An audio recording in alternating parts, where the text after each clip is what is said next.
This is NDTV. And you're watching NDTV Prime.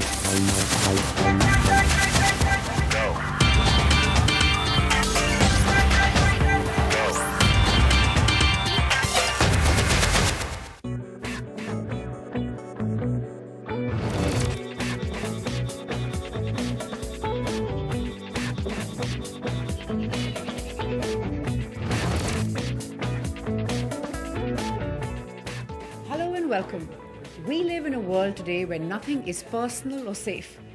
Be it your bank account details, other financial transactions, your entire life really on Facebook or Twitter, or the most intimate personal details. It's all out there, and all of it, as so many of us have experienced, unfortunately, can be accessed and misused by anyone in any part of the world. Yes, it's what is now described as hacking, but of course there's an antidote to it, ethical hacking. These are, of course, those people who try and prevent the bad guys, as it were, from getting into your systems and ruining your lives. Well, here's a Harsh's story on just how they go about it and the cyber laws that are in place to try and crack down on such acts.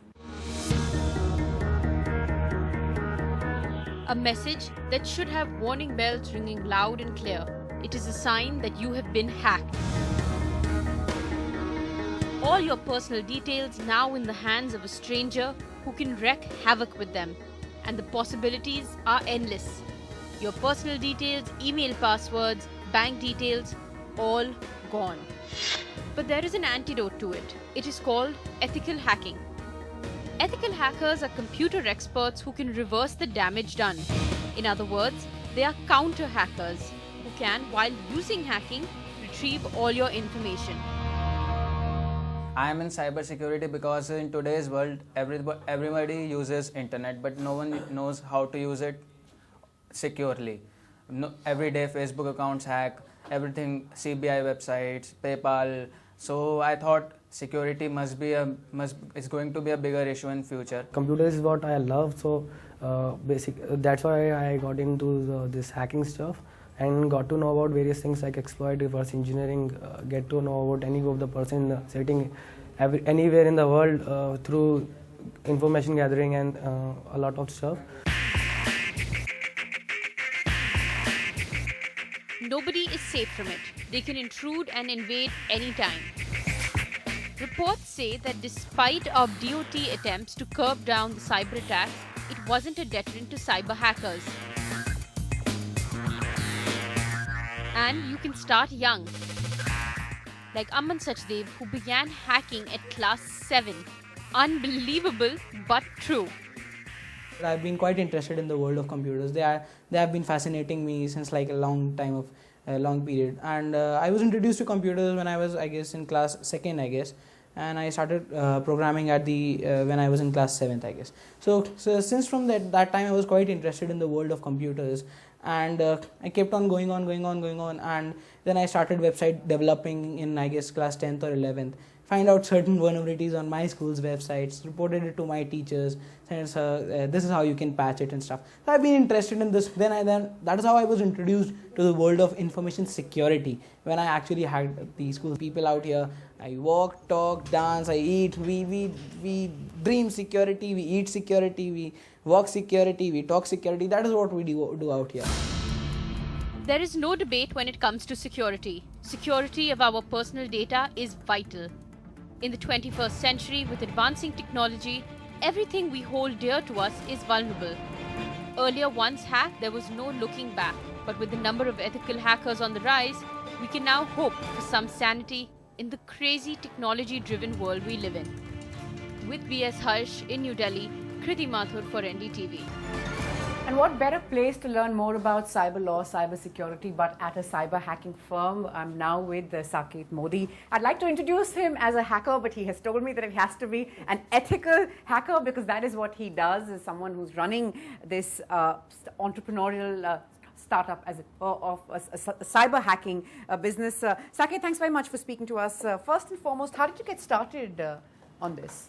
So since technology has been a passion and I was lucky to have a team of people who share the same passion for technology. That's what hacking is all about. The way you said the difference between hackers and ethical hackers, honestly speaking, when you talk about technology, there's no difference. Yes, I would imagine it's a There's very no- slim line. Yeah, absolutely. It's the difference between a police and a thief. There's no difference in the in the type of things that both can do. You really need to know what a thief is thinking to catch the thief. Right. The only So you difference really, is even though you're a cop, you have to have the mind, you have of the a criminal. inside of a Absolutely, criminal, I would absolutely. imagine. So Right. this is what it is, and that's the fun of it. That you can really do the hacking things in the right way, in an ethical way, Right. and that is what ethical hacking is all about. And in fact, give us an idea of what's happening here, because this is Aman here, who is conducting a class teaching students on hacking. I mean, teaching them how to hack.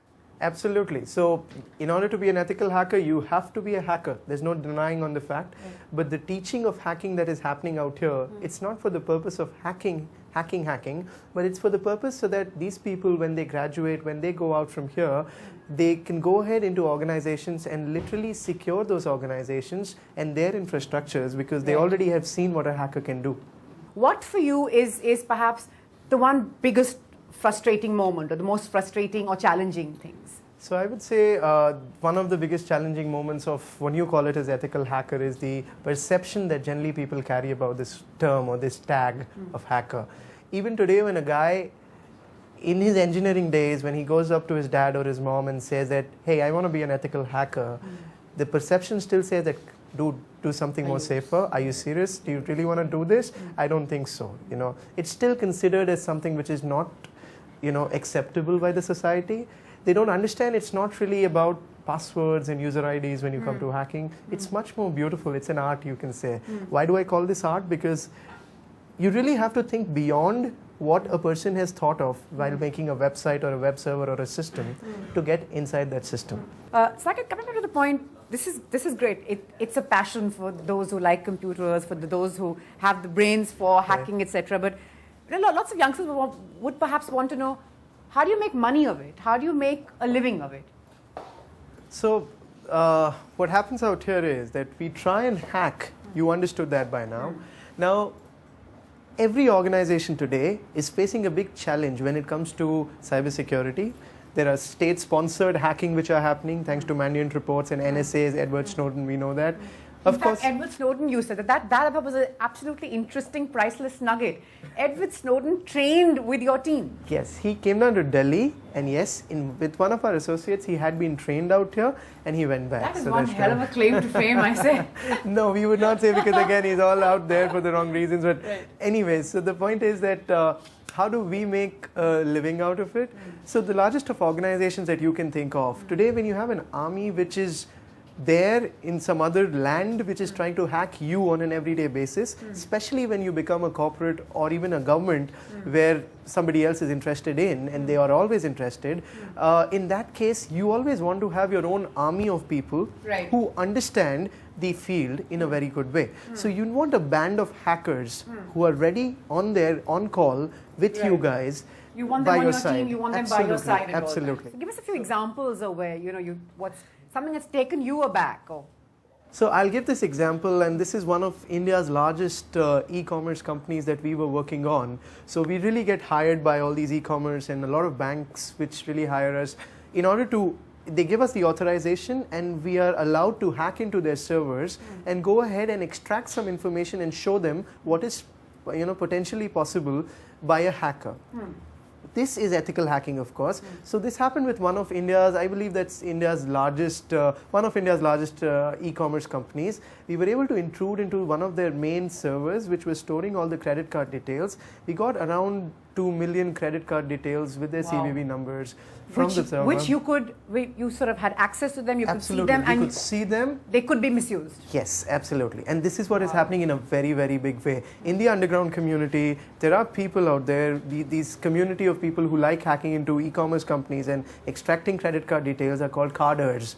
these carders go ahead and they try to hack inside these websites where they go ahead and they try to show whatever the credit card details are. They extract it from there and they export these credit card details in some foreign land. The normal price of every credit card, a MasterCard sells for $2.50, Visa sells for $2.6, and you know there are people who buy. There's already a price to everything, a rate to everything. There's a full-fledged community that is there. There are parallel internets which exist. So for you, internet is .com, .net, .in, or maybe an IP address. There are parallel internets which exist, which are absolutely restricted by access. So not everybody can go there. There's something called the deep web. There's a lot of parallel communities. Is there something? Can one reach a level when you think I'm safe enough? Would you say that that's possible? So there's always a probabilistic figure. You can never achieve 100% security. And if somebody is saying that he can give that to you, I don't think that's really possible. However, you can decrease the probability of you getting hacked by having the right kind of people in your team who understand this domain in a very proper way. Give us a quick idea before we take a quick break on the kind of students that come to learn this. A lot of students which come down out here are generally the computer science or the IT or the electronic engineers. And this in their is like second, an third, fourth added year asset that they want, and alongside everything, is absolutely. And the reason why they want it and what kind of people go ahead and recruit these people, there's a big vacuum when it comes to cybersecurity education in the country. If I ask you, suppose I'm a TCS and I want the highest quality of computer science engineer, I can always go to an IIT Bombay and recruit from computer science because I know that's the cream of the country. But security is not engineering, it's reverse engineering. You break which is already made. My only question to you is, give me the name of one college that comes to your mind which produces world-class reverse engineers. There is no college. That is the vacuum that we are trying to fill out here. And that's something that... That's a very important point that you make. There is none. So do we need to focus on all of that? Remember, this is an area that is just growing growing in leaps and bounds. And of course, demand for ethical hackers growing every day. Some of the horrific examples that we are hearing, all those millions of Indians whose details, personal details, financial details, all out there to be misused. We need more people like Saket, of course, to step up to the plate, as it were, to prevent this kind of misuse. We're slipping into a quick break. Now, coming up after that, well, the fun's only just beginning. We're going to try and get Saket to hack into my colleague Kriti's phone and find out all the data that she has there, which she didn't want us to see. We're back right after this quick break.